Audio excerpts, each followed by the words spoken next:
24-1056, Rico versus United States. Mr. Unikowski. Mr. Chief Justice, and may it please the Court. The question in this case is not whether, but instead how, to hold people accountable for absconding from supervised release. The text and history of the Sentencing Reform Act establish that Congress intended for revocation, not fugitive tolling, to be the means of addressing abscondment. To begin with the text, the effect of the government's position is that Ms. Rico was subject to the conditions of supervised release for a period exceeding the time specified in her judgment, and there's no textual support for that result. The government claims that Ms. Rico wasn't serving her sentence at all during the period of the abscondment, but that argument cannot be squared with the government's simultaneous contention that Ms. Rico violated the conditions of supervised release during that period, warranting an increased sentence. History supports Ms. Rico's position. Contrary to the government's contention, there is no common law tradition of fugitive tolling for parole.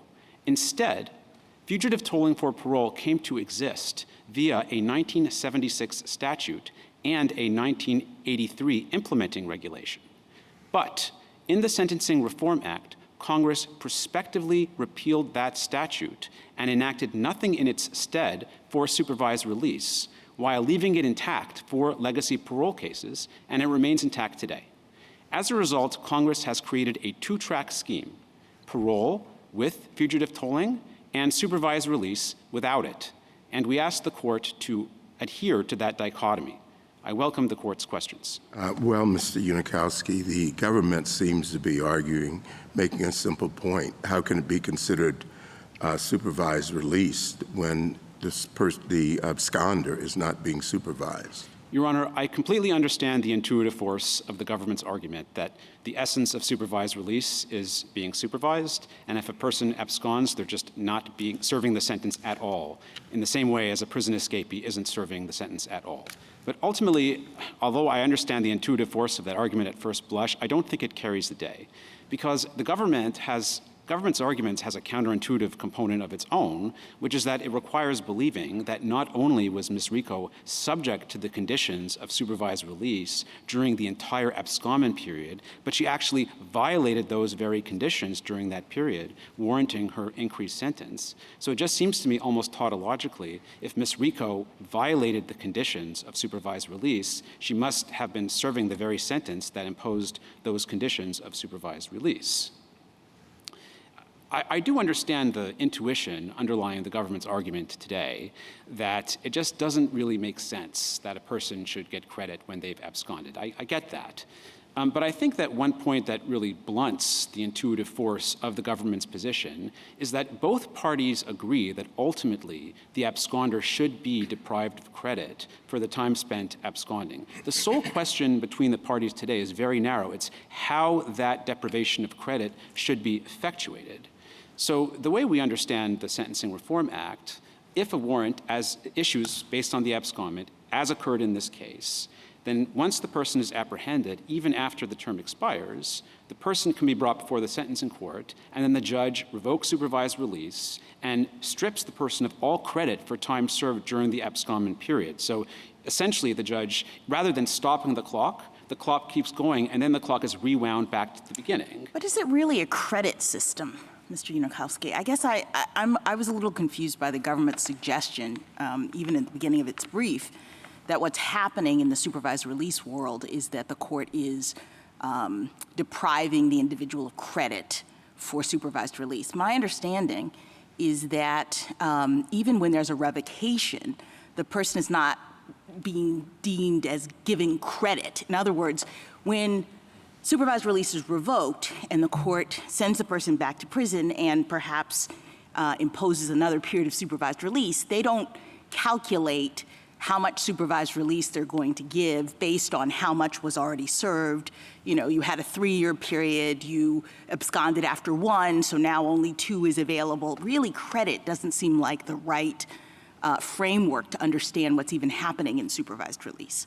I agree with what you said, Your Honor, 100%. At the revocation hearing, whatever the person has left to serve just sort of goes away. And the court imposes a whole new sentence of imprisonment and an additional period of supervised release based on the court's assessment of the defendant at that time. Of the needs, right? I mean, isn't the reason why supervised release is sort of fundamentally different than parole or probation or imprisonment is because it's not imposed for punishment. It's supposed to be about helping this person reintegrate into society, and the amount of time that is necessary to do that is evaluated based on who that person is and what they've done, but not based on how much time they've previously served in supervised release.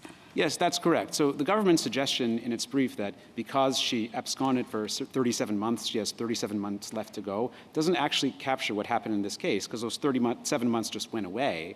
After the new revocation hearing, the judge imposed whatever sentence the judge felt was appropriate. The effect of the question presented in this case actually is to consider the time spent during abscondment as still subject to the conditions of supervised release, which allowed the government to argue that a crime committed during that period, but after the term expired, was a violation of supervised release, resulting in a heightened guidelines range. Mr. Unikowski, you said that the problem here results from the Sentencing Reform Act, but I wonder, and I may be misunderstanding things, so you'll correct me. If the problem here is not entirely one created by the sentencing guidelines. Suppose the sentencing guidelines were not in the picture. So your client absconds, therefore she's violated the terms of supervised release. Therefore, her supervised release is revoked. Then the judge has to decide what to do. Send her back to prison, impose an additional term of supervised release.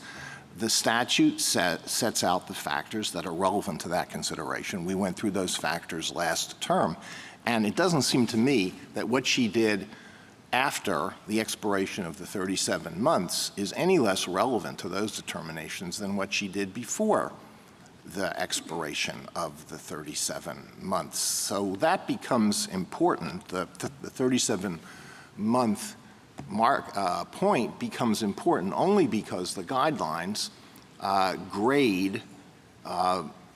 assign a grade to the nature of the offenses that occurred. Am I right in all this? Yes, I agree with everything you said, Your Honor. So we believe that the sentencing court does have the authority to consider the crime she committed after that time expired as part of the discretionary decision as to what sentence she should get after the resentencing. So I don't disagree with anything that Your Honor has said.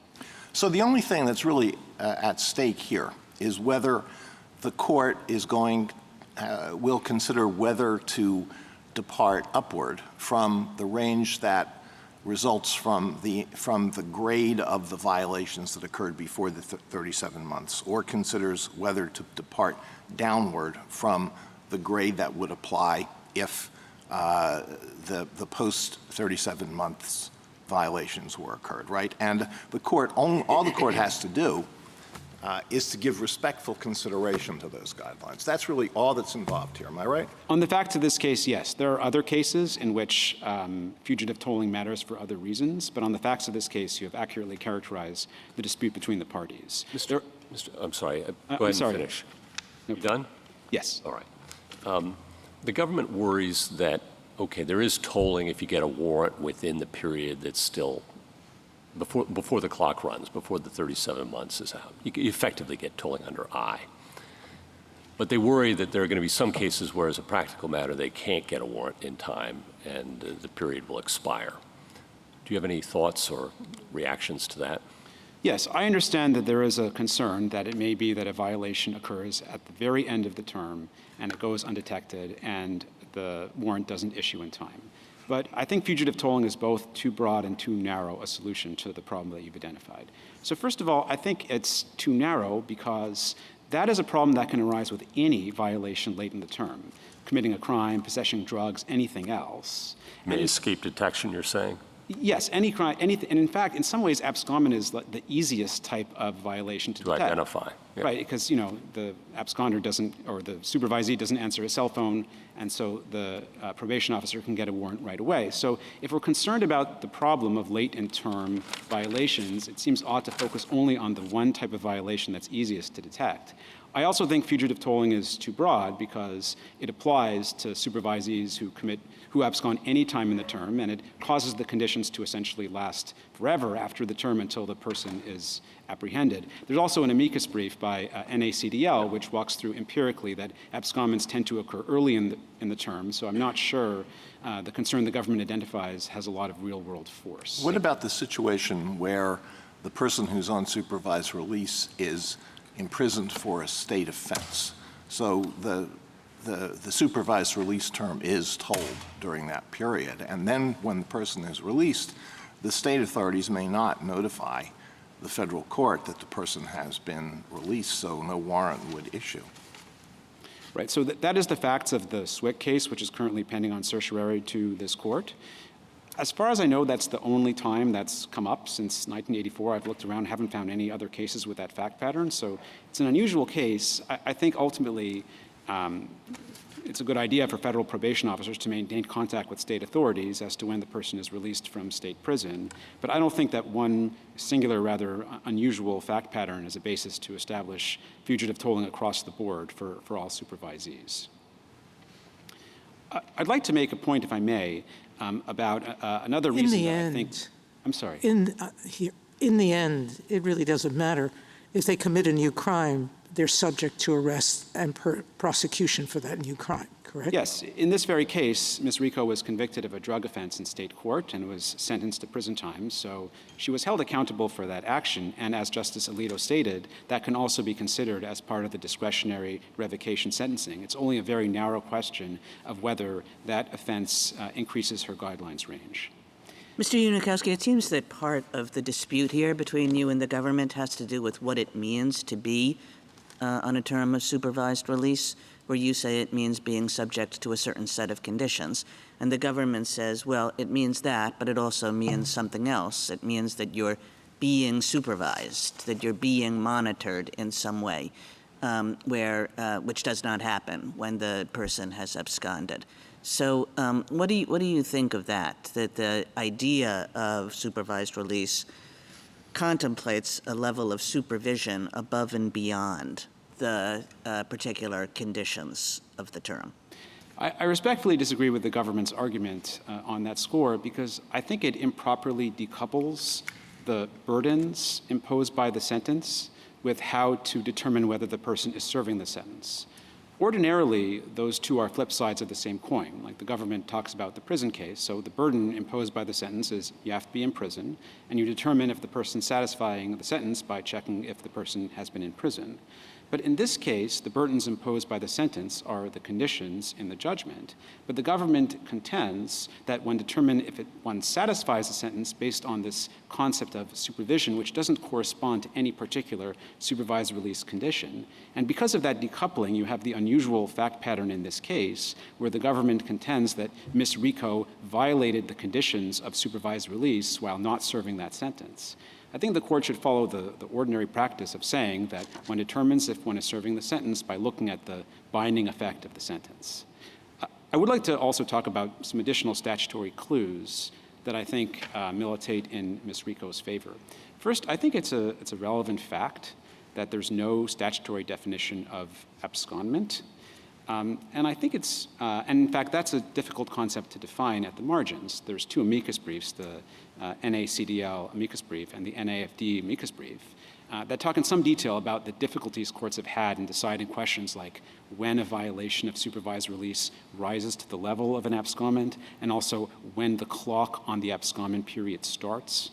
And it does seem unlikely from our perspective that Congress would have intended the very basic question of when a supervised release term ends to be governed by this nebulous and non-statutory abscondment standard, with judges essentially figuring out the answer to these questions on the fly without any statutory anchor. It just seems more likely from our perspective that Congress intended the regime to operate this way.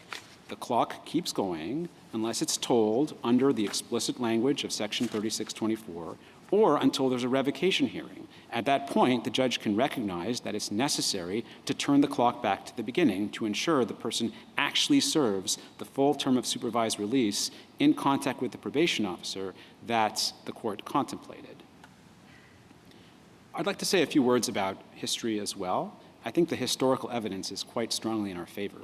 The government makes the point that there is a strong historical tradition that when someone escapes from prison, that stops the clock on their sentence, and then the clock resumes when they are returned to prison. I think that makes sense. 20 years in prison, you have to actually be 20 years physically in prison.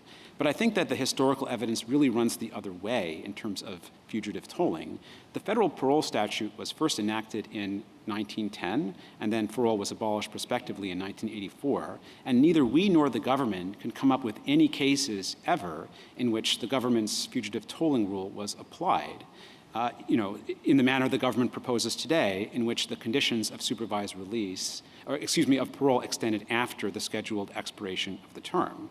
And it's not just the absence of evidence of fugitive tolling, there's also evidence of absence in the form of this 1983 regulation that we cite in brief. So that regulation said that prospectively, based on this 1976 statute, there will be fugitive tolling of exactly the same form that the government advocates in this case. So in a couple of ways, I think that regulation rebuts the notion that there's a tradition of fugitive tolling. One, it's premised on this 1976 statute, not this longstanding common law tradition.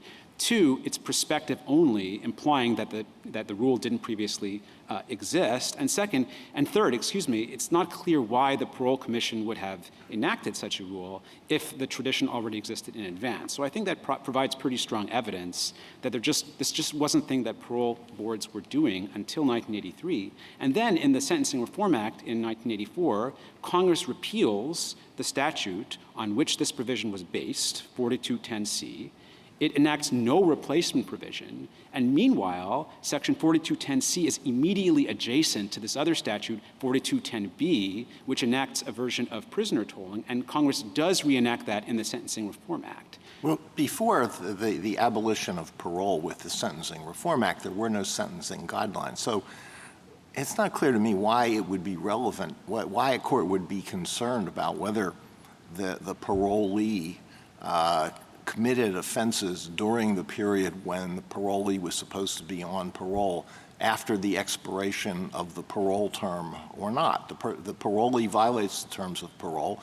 When the parolee is apprehended, the court would revoke parole and then decide what to do. So why would it be relevant? Suppose your client were on parole. Why would it be relevant to determine whether the additional things that she did while out on parole occurred before or after the 37 months? I mean, the 1983 regulation explicitly says that if you commit the violation after the schedule ending, it will be considered a violation of parole. So, it's hard to reconstruct exactly what they were thinking, but presumably it was felt that this was important enough to encode it in a regulation. And so, Congress had that regulation on its desk. It was enacted just a year before the Sentencing Reform Act, and Congress eschewed it in the Sentencing Reform Act.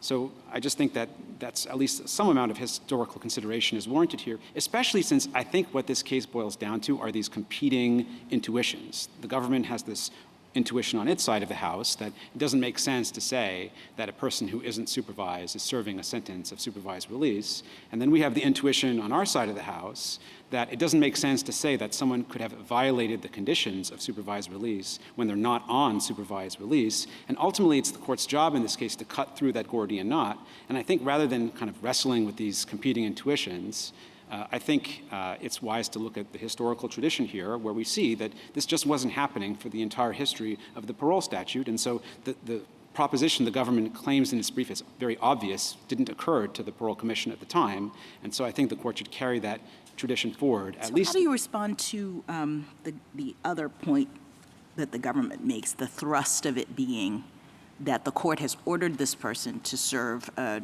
let's say, 3-year period of supervised release, and they didn't do so? Why should they get the benefit of running away or absconding and not having to comply with the court's order?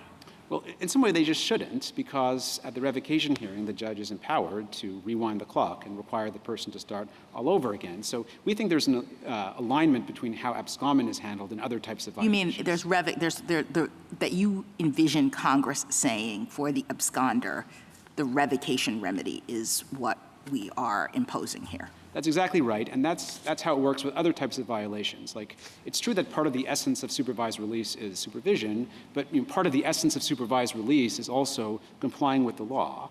And yet, if a person is in a conspiracy, say for 1 year during the supervised release period, that's obviously plainly contrary to the spirit and the letter of supervised release, but the government does not claim that that stops the clock for the year. Instead, what happens is a warrant issues, the person comes to the sentencing court, and then supervised release is revoked, the person goes back to federal prison, and then back on supervised release. And so effectively, the person is stripped of credit for that year, but it's done through the mechanism of revocation. And all we're saying in this case is that the same thing should happen to abscondment, which after all is just a different type of violation of the conditions of supervised release. Counsel, that earlier case, Swift, I think you said was the name? Yes, Swick from the Fifth Circuit. You're right. I haven't read it, so I don't know anything about it. But it's not an issue of keeping in touch with the state authorities. The warrant of absconding should have been issued a warrant should have issued the moment they learned of the state law conviction, correct? Yeah, so that case involved a very idiosyncratic fact pattern of a person who served a federal prison sentence and then served a state prison sentence for many years and then was released and actually did report to his state probation officer. And apparently he didn't realize, and the federal government didn't realize, that he also had to simultaneously start this term a federal supervised release. And apparently no one from the federal... Oh, that really is idiosyncratic. Okay. So, yeah, so there haven't, I mean, that is just an unusual case. It happens to be pending on certiorari right now, but we haven't found any cases like that since 1984 other than this one. So, and the government cites other exotic fact patterns where a warrant wouldn't issue during the term, such as if there's an administrative error in obtaining the abscondment warrant. And yes, theoretically that could happen, but it doesn't happen very often. And in the ordinary case, like this one, it's perfectly appropriate for the probation officer to get a warrant. In that Swift case, you have to deal with the language of the statute, which requires a warrant to have issued before the expiration of the date. Exactly, but in this case, a warrant did issue based on her abscondment, and so we agree the sentencing court absolutely had the jurisdiction after the expiration. Thank you, counsel. But, okay, yes, Your Honor. So let me just make one other point about the structure of the statute that I think supports our position. That's rooted in Section 3583I, the tolling provision we just talked about.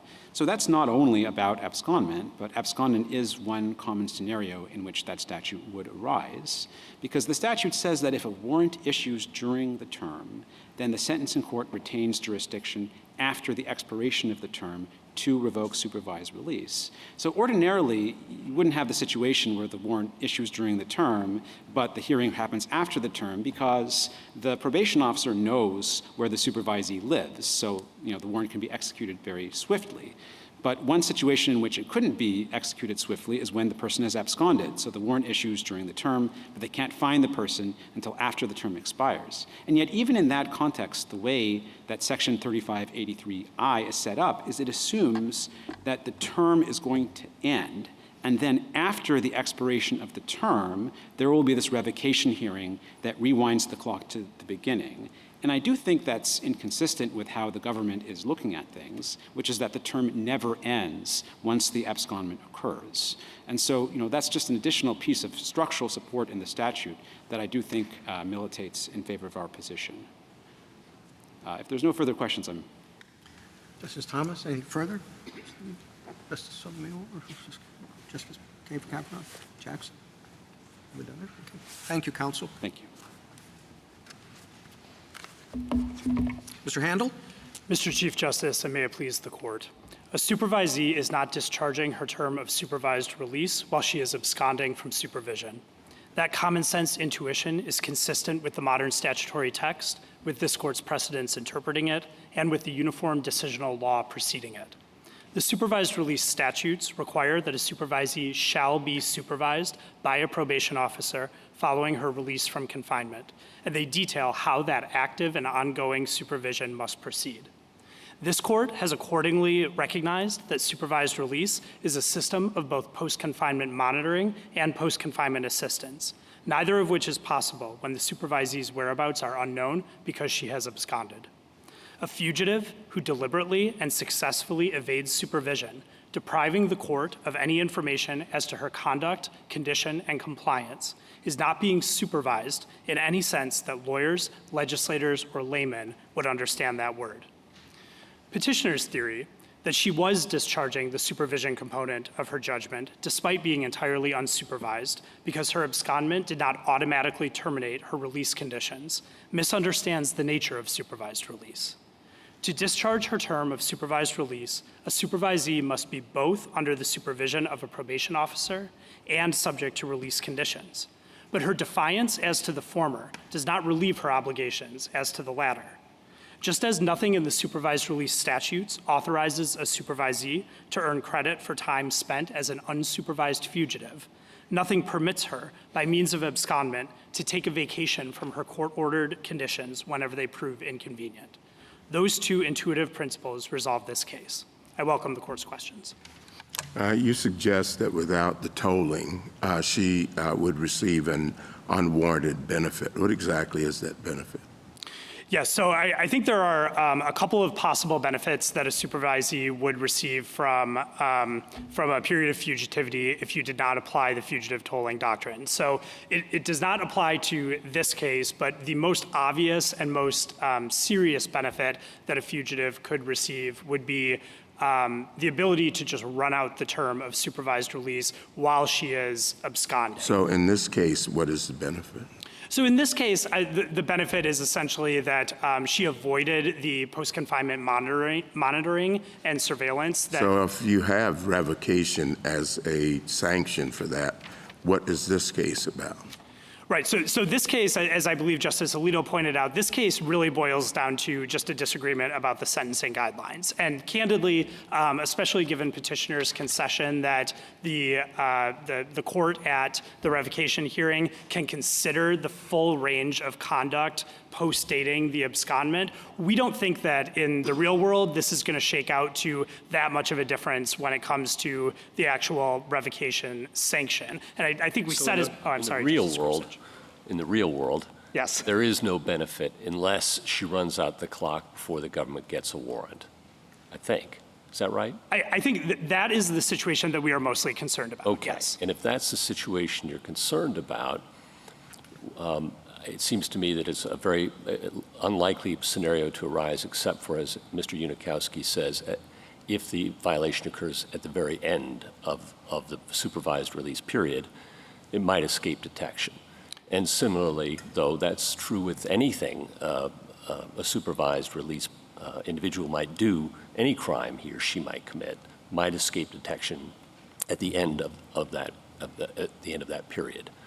So respectfully, Justice Gorsuch, I disagree about the likelihood of the 3583I mechanism failing. So I think, as has been discussed, we have the Swick case out of the Fifth Circuit where a defendant was serving a state term of imprisonment and then did not report to her federal probation officer as she was directed. There's the Crane case out of the Ninth Circuit where a supervisee was in a residential treatment program, left early, and that was not reported to the probation officer. But it's also possible a probation officer will miss other crimes at the very end of a period, too, right? Absolutely. These were not right at the end of the period, though. I mean, this is, there are several Well, if the government has a problem getting warrants, maybe the government ought to go to Congress and ask for I to be amended, as it already has once.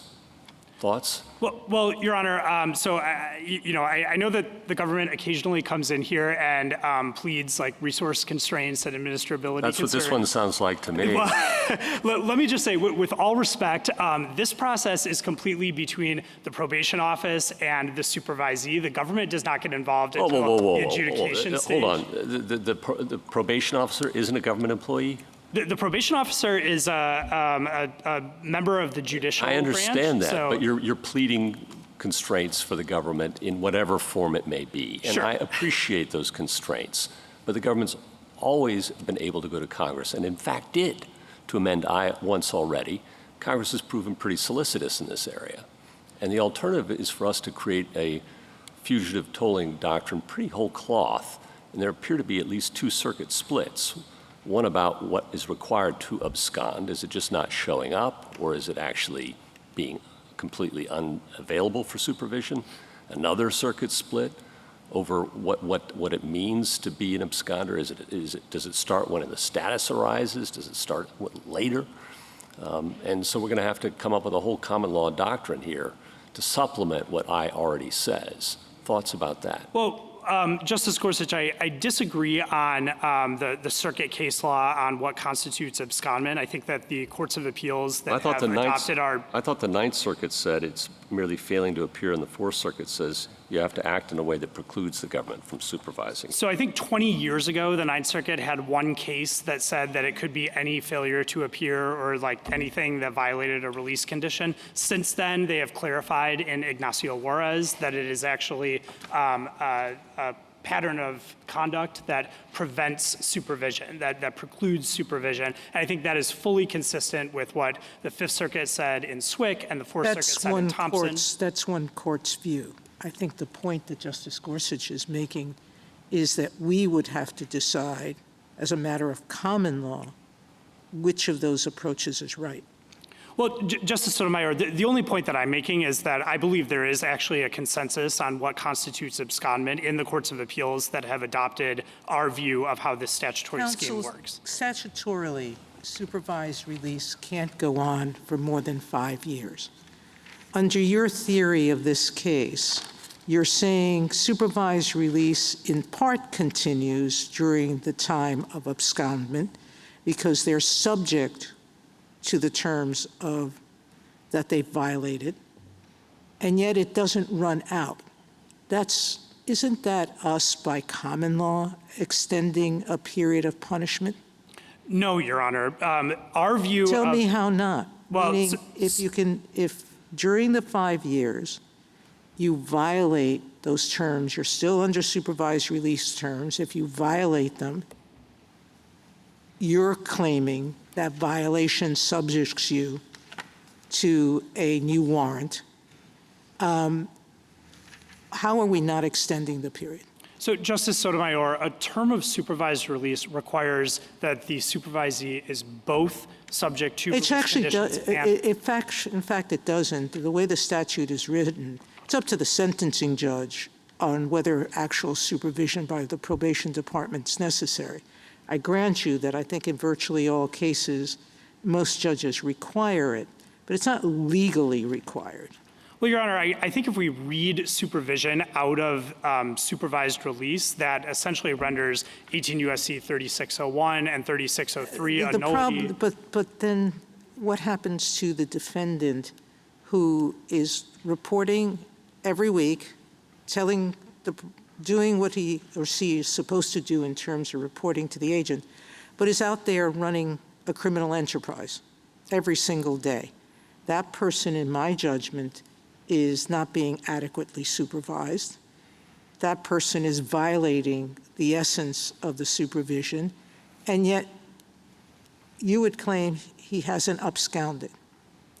Yes, that person is certainly violating his release conditions, and I want to be very clear that we do not view... But that person could be not evading the entire spirit of supervised release, but that doesn't subject them to an extended period of supervised release, does it? Well, I think the distinction there is that if that person is actually being supervised, if their whereabouts are known to their probation officer, if they are checking in with their probation officer as required by the terms of their supervision, then their violative conduct is much likelier to actually be detected and to result in a revocation hearing and a new sanction. The reality is that it rarely is. I don't know. I mean, failing to show up is a pretty obvious way to detect a violation, it seems to me. More so than a lot of other criminal enterprises that might be going on. Well, I dutifully show up, but I'm running a, Murder and Mayhem Inc. over here. And you just don't find it. You know, that's hard to find. You got to go find that. Somebody doesn't show up, I notice. Yes, I mean, I agree with that, Justice Gorsuch, but I think that, you know, not showing up to a meeting is going to get you maybe a grade C violation at the most. It probably in most instances will not even be reported to the district court. You know, if you are out there running Murder Mayhem Inc. or something like that, I mean, that is obviously much more serious, egregious misconduct that we think if you are actually checking in with your probation officer, if your probation officer knows where you live and where you work and is able to conduct warrantless searches, as is, you know, one of the standard conditions of supervised release, that is much likelier for the probation officer to actually detect that misconduct, report it to the district court, and for that to result in the revocation. Counsel, you say when she absconds, Ms. Rico, supervision term doesn't run, but she's still subject to the requirements and can violate requirements such as that she has to report. Now, why isn't that just like a prisoner who escapes, and you would say, okay, he's going to not get the prison sentence time during that period, but he also violated the rule about prison inmates can only wear a particular type of clothing. It seems to me that is sort of a double counting.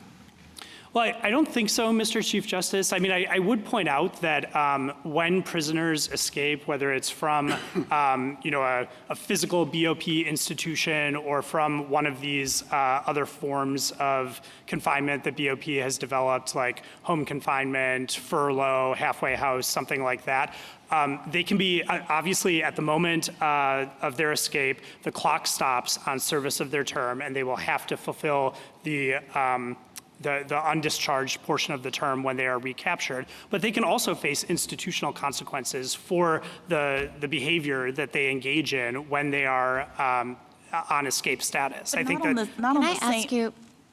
and not for the same reason. I mean, I think both Justice Sotomayor and the Chief might be pointing out that what you are suggesting is not really a tolling rule, because the traditional tolling is that the clock stops with respect to the obligation when you run away, and it picks up again when you're found again. And what happens in between, you can't be held liable for under that same framework because the clock has stopped. So it seems to me that what you're actually asking for is an extension rule, one that allows for the obligations to occur throughout the whole period. When you're away, when you've absconded, you say she's still held to account for what happens in the context of supervised release. So that means those conditions are extending, not told, right?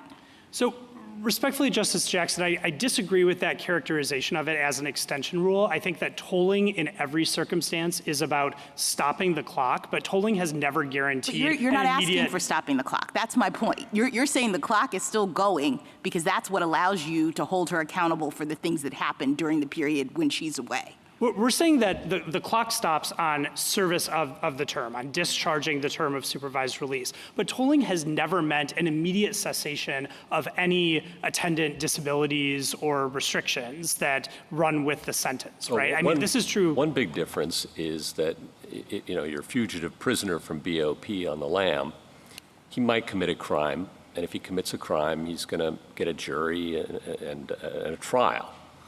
Whereas if on supervised release in the abscondment scenario, the government would assert the right for a judge rather than a jury, and under a preponderance of the evidence standard rather than under a reasonable doubt standard, address any misconduct during that period, correct? Not quite, Justice Gorsuch. So I think, I mean, obviously you are correct that anytime someone commits a new crime, if they are going to be tried for that crime, they get a jury and, you know, all of the attendant protections of the 6th and 7th Amendments. But I think with the example of the BOP prisoner who's out on the lam, to the extent we are applying BOP institutional consequences for the behavior that's separate. I think the point is that's separate from the tolling rule that we apply to prisoners who are on the lam. That's separate.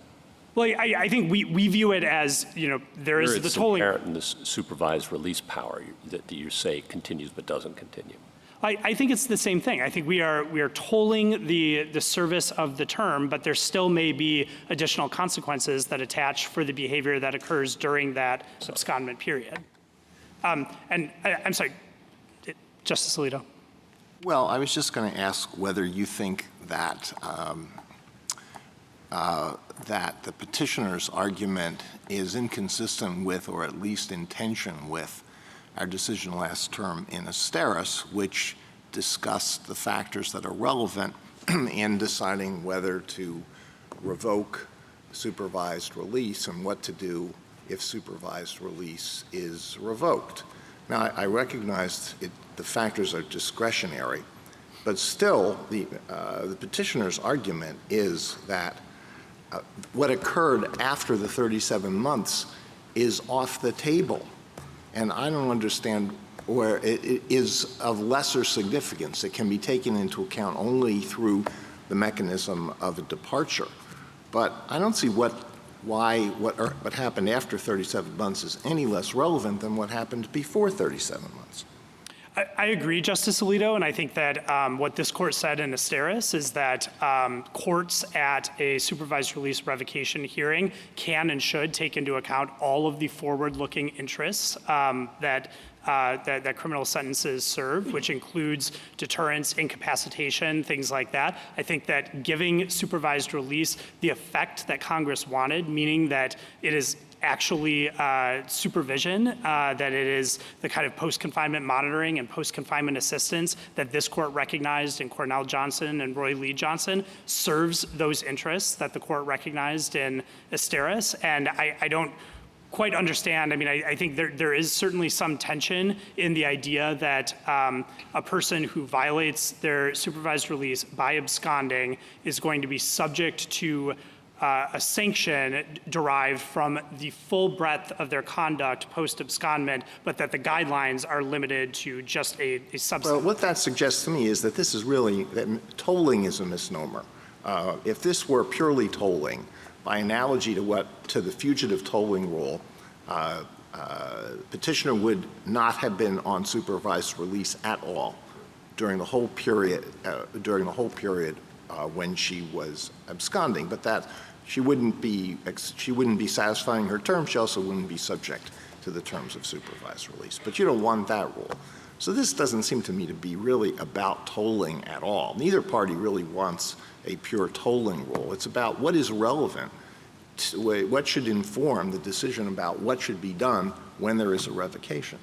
So, Justice Alito, we think that that is a distant second best rule. We would prefer that rule to a rule of no tolling at all because, as I was discussing, I believe, with Justice Gorsuch earlier, our primary concern here is the idea that defendants will be able to abscond from supervision, wait out the expiration date of their term, and if a warrant or summons does not issue under 3583I, they will be able to render the supervision component of their judgment a nullity. That is the worst outcome here. That does not serve the system that Congress enacted in the sentencing. But isn't that exactly what Congress wanted? I mean, the reason why we have I think, is because Congress suggests that it's only in the situation in which a warrant does issue under those circumstances that the court's authority can extend to allow for a revocation. So I think what you're asking for seems diametrically opposed to the policy choice that Congress has made about the circumstances under which the person can be held accountable for something. So I'm sorry. Yeah. I think I part ways with you on the history and purpose of subsection I. So I would point out, petitioner puts a lot of marbles in the 3583I bucket because that is essentially the only way that she's able to get around this idea that somebody because that's what Congress says about when this can be extended, when the power can be extended to hold her accountable. Well, I would point out, just as a matter of history, that subsection I was not enacted until a decade after the Sentencing Reform Act. So in order to buy into her view, you have to accept the idea that the Congress that enacted the Sentencing Reform Act wanted supervisees to be able to entirely defeat the supervision component of their judgment through fugitivity and waiting out the expiration date of the sentence. I don't think that that's plausible inference. But what they did was they put the burden on the government or the probation office to alert the court and get a warrant during the time when the person absconds. But Justice Jackson, there was no 3583I at that time. There was no 3583I. There was no warrant or summons extension mechanism for the first 10 years that the Sentencing Reform Act was in effect. That was not enacted And until your conclusion 1994. is then that we have to, now that 3583I exists, interpret it consistent with the pre-existing state of affairs. Well, I have additional reasons that I think Okay. 3583I is insufficient, but I do think it's important to look at the history and think about what the Congress that enacted the Sentencing Reform Act was trying to do. And I think, if Congress gave district courts for the first 10 years of the supervised release system, gave district courts no tools whatsoever to go after absconding supervisees who were able to wait out the expiration date of their term, I think that is very strong evidence that Congress anticipated that traditional ideas of fugitive tolling would be incorporated into the new supervised release system that they were enacting. But in terms of, what I think 3583I was going after, I mean, as I think Petitioner acknowledged on page 6 of her opening brief, and as the Second Circuit recognized in the Janvier case, this was really about a very narrow subset of late-breaking violations where there was not time left on the clock for the district court to conduct the revocation hearing required by Rule 32.1. Every court to have passed on 3583I has talked about this as being a provision that is designed just for those very late end-of-term violations. It is not a general fugitive tolling provision. I guess, Mr. Handel, though, the question to you is in what provision do you put your marbles? I mean, in addition to 3583I, Mr. Unikowski would say back to you, look, there is no fugitive tolling provision in this statute of the kind that the government wants. There is a tolling provision in the statute. It applies to prisoners. It does not apply in this situation. And there is, in addition, a fairly granular, detailed instructions about what to do with a person like the petitioner here. In other words, that there should be a revocation, there should be a new sentence of imprisonment with a term of supervised release attached to it. So the statute offers a solution for what to do with prisoners like Ms. Rico. So where are we supposed to look in the statute for your solution?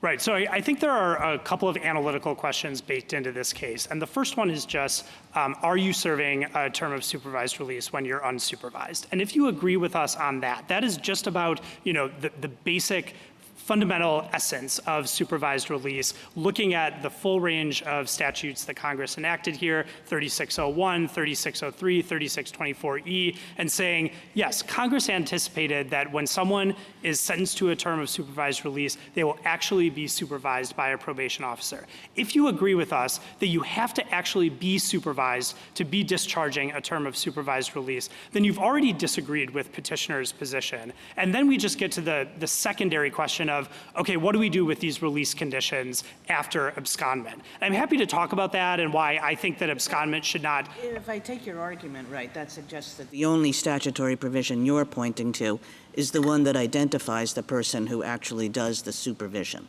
Is that correct? I think 3601 imposes an obligation on a supervisee to be supervised, and 3603 imposes an obligation on the probation officer to supervise. I think that those work together. Yes. It's pretty bare bones, yeah? Respectfully, I disagree with that characterization, Justice Kagan. And, I think I will acknowledge that there is not an explicit fugitive tolling provision in the Sentencing Reform Act or any of the amendments akin to the carceral tolling Nor provision. is there a lot of detail about what the supervision looks like. So to the extent that you're putting all your marbles in this idea of supervision, I mean, the statute basically says, go get supervised. I mean, I think 18 U.S.C. 3603 actually puts some meat on the bones of what supervision should look like. I grant that is oriented toward probation officers rather than the supervisee herself. But, I think that tells us what Congress thought supervision would look like in practice and what kinds of requirements for monitoring, reporting, assistance Congress was trying to bake into this system. Thank you. Yeah, just to get to the 3624E carceral tolling provision, I think as we pointed out in our brief, Congress had a very good reason for explicitly addressing that, and it's because there was a disagreement in the case law as to whether you would toll for terms of incarceration that arose during a period of supervision, but were based on conduct that predated the term of supervision, so they couldn't quite be tethered to a violation of supervision in the way that this court treated the interruption in Anderson versus Corral and Zerbst versus Kidwell. Congress resolved that judicial disagreement in favor of more tolling. I don't think that tells us much of anything about what they thought about fugitive tolling. Certainly, it doesn't foreclose the existence of fugitive tolling in the Sentencing Reform Can I just Act. ask you one quick question about your supervision issue? Suppose we have a defendant who's in a coma. Are they being supervised? Is abscondment the only thing that triggers your argument that the person is not being supervised? Right. So I think there are, any number of situations we could imagine: a comatose supervisee, a lazy or incompetent probation officer, anything like this, where supervision is not occurring in the way that Congress And that, in envisioned your it. view, would warrant an extension of the supervised release? No, Your Honor. And, No. and this is because of, I think the text gets us like 98% of the way. It gets us to the 2-yard line in terms of what counts as supervision or not. And then the last couple of yards have to incorporate background principles from the pre-existing case law. And there, I think you would look at, against whom do we tax this failure of supervision? We recognize that this is not the system operating as Congress designed it. Maybe the probation officer is not meeting the duties imposed on him in 3603. Maybe the supervisee is not doing what she's technically required to do under the terms of the judgment. But how do we tax that failure? And I think that the lower courts that have adopted our view of this statutory scheme have gotten it right when they've said that a supervisee absconds, that a supervisee is told for her undischarged term of supervised release when she deliberately renders supervision impossible. You would not be able to satisfy the mens rea requirement as to a comatose supervisee or as to any situation in which the probation officer, rather than the supervisee, was at fault for the lack of supervision. Thank you. Thank you, counsel. Anything further? Thank you. Thank you. Unikowski, rebuttal. Thank you, Mr. Chief Justice. I first want to address Justice Alito's question about the possibility of true tolling, under which during the abscondment period the person wouldn't be subject to the conditions at all. First of all, if that were the rule, then Ms. Rico would prevail in this case, because the government's case hinges on Ms. Rico having violated the conditions of supervised release during that period. But second, we respectfully disagree with that rule as inconsistent with the judgment. The judgment does say that when the sentence expires, Ms. Rico will be subject to X number of months of supervised release. So I think what that means is that when Ms. Rico was released from prison, she serves X number of months of supervised release, and that doesn't stop because Ms. Rico makes the unilateral decision to abscond. I'd like to talk about Section 3583I. As counsel mentioned, that statute was enacted in 1994, and the reason it was enacted is that there were administration problems prior to the enactment of that statute. Several courts invented these judge-made rules to try to get around them. Finally, Congress solved the problem with Section 3583I, but I think it's notable that Congress enacted the statute with very reticulated language that self-consciously departed from the parole equivalent, Section 4210C. It specifically required that the warrant issued during the term, and only then was jurisdiction extended until after the term. So that would have been a perfect opportunity for Congress to enact the same type of fugitive tolling rule that already existed for parole. Congress's decision not to do that, I do think, sheds light on the question presented here. I want to say a word about Section 3601, the statute that says that the supervisee shall be supervised, which counsel characterized as getting the government 98% there to the 2-yard line. I don't think that statute's very helpful to the government. All it says is that the person shall be supervised. Moreover, that's just a prefatory provision in a portion of the U.S. Code addressing the duties of probation officers. That appears in Section 3601. The next section is about how probation officers are appointed. And then the next section after that concerns the duties of probation officers. So I think it's hard to read that as recognizing a fugitive tolling doctrine. It says nothing about tolling, nothing about extending the sentencing court's jurisdiction, nothing about stripping people of credit. And those are all topics that are addressed in other portions of the Sentencing Reform Act that do not enact the government's proposed rule. Ultimately, this case boils down to the proposition that there's just no statutory support for the government's claim that Ms. Rico could have been simultaneously on supervised release for purposes of finding a violation of the conditions, but off supervised release for purposes of determining whether she was serving her sentence. Because there's no textual support for fugitive tolling, we would ask the court to reverse the judgment below. Thank you. Thank you, counsel. The case is submitted.